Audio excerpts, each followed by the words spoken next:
तुमको शर्म आनी चाहिए कि जब आप विदेश जाते हो, जापान जाते हो, थाईलैंड जाते हो, सिंगापुर, तो तुम कहते हो मैं बुद्ध देश से आया हूं।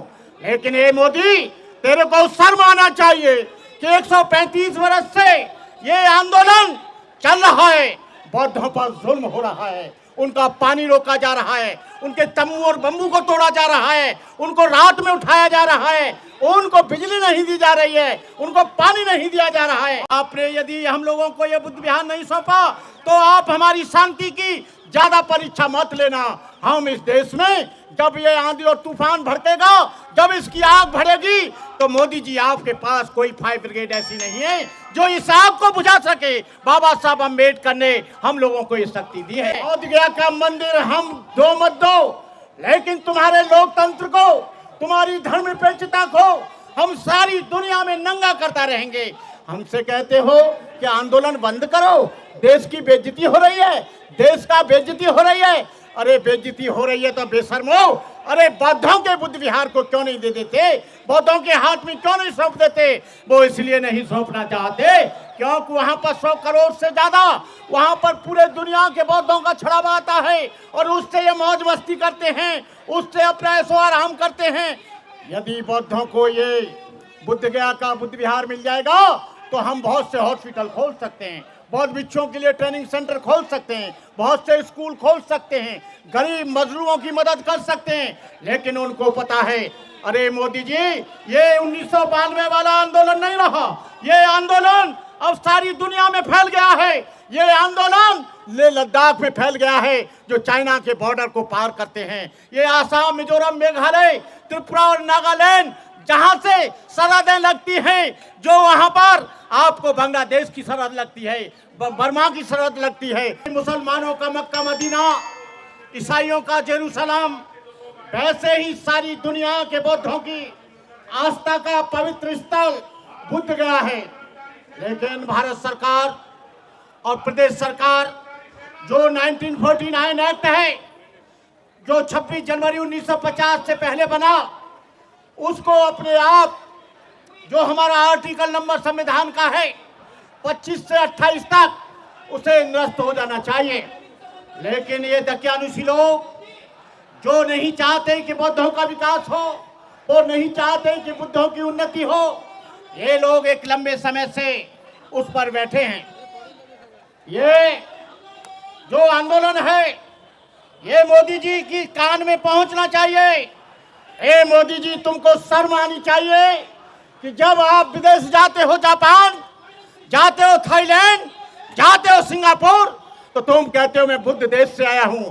लेकिन ये मोदी, तेरे को शर्म आना चाहिए कि 135 वर्ष से ये आंदोलन चल रहा है, बौद्धों पर जुल्म हो रहा है, उनका पानी रोका जा रहा है, उनके तम्बू और बम्बू को तोड़ा जा रहा है, उनको रात में उठाया जा रहा है, उनको बिजली नहीं दी जा रही है, उनको पानी नहीं दिया जा रहा है। कैसे ये देश में? अरे मोदी जी, आप बोध गया का मंदिर हम दो मत दो, लेकिन तुम्हारे लोकतंत्र को, तुम्हारी धर्मनिरपेक्षता को हम सारी दुनिया में नंगा करता रहेंगे।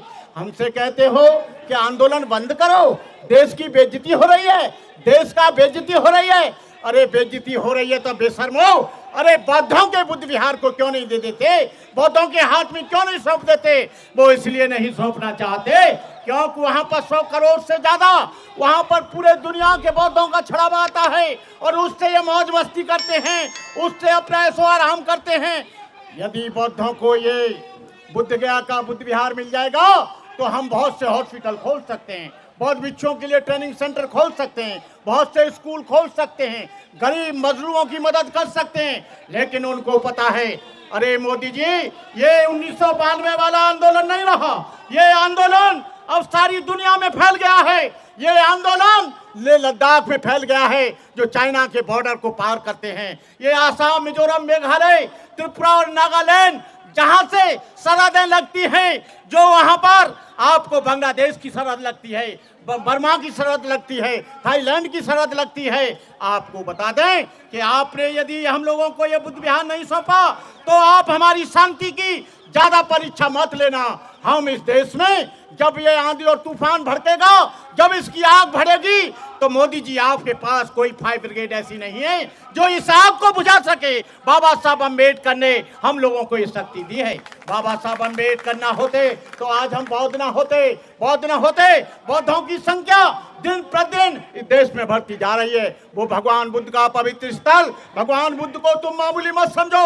जब विदेश से कोई आता है, अमेरिका से आता है, जर्मन से आता है, फ्रांस से आता है, लंदन से आता है, चेकोस्लोवाकिया से आता है, रूस से आता है, बेईमानो तुम भगवान बुद्ध की मूर्ति उनके हाथ में देते हो, लेकिन इस बुद्ध विहार को स्वतंत्र नहीं होने देते हो। तुम बुद्ध देश से आए हो ये बताते हो।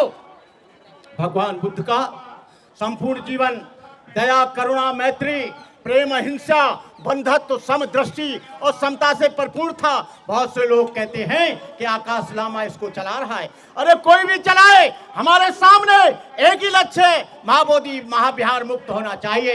लेकिन आज कुकरमुत्तों की तरह आज छोटे छोटे संगठन बनाकर, जब से लामा ने 12 तारीख से फरवरी से शुरू किया है, उसके बाद तमाम चंदाखोरों की भीड़ लग गई है। तमाम छोटे छोटे संगठन बनाकर चंदा करने के लिए, लूटने के लिए।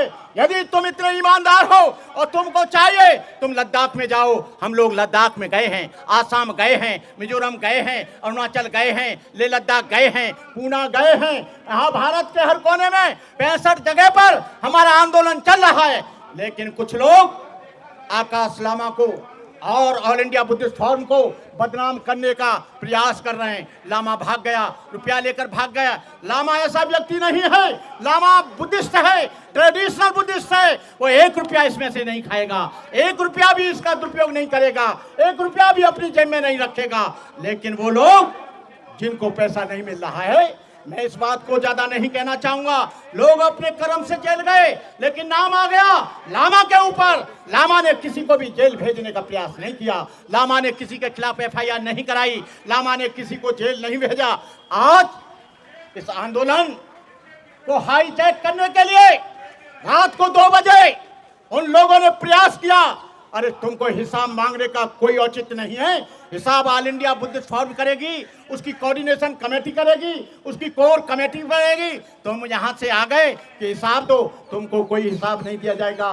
बहनों और भाइयों, विनय रतन जी और हमारे धर्मप्रकाश भारती जी, राजा राम आनंद जी, आप सब लोग जो आए हैं, नोएडा से आए हैं, देश के विभिन्न क्षेत्रों से आए, सारी बस्तियों से आए, आप लोगों से निवेदन है कि इस आंदोलन को अच्छी तरह से चलाते रहें ताकि महाबोधि महाविहार मुक्त हो और हम लोगों के हाथ में आए। आप लोग इस आंदोलन को मजबूत करने के लिए आप लोगों का बड़ा सहारा है। आप नहीं होंगे ये आंदोलन चल नहीं पाएगा। मैं इन्हीं शब्दों के साथ अपनी बात समाप्त करते हुए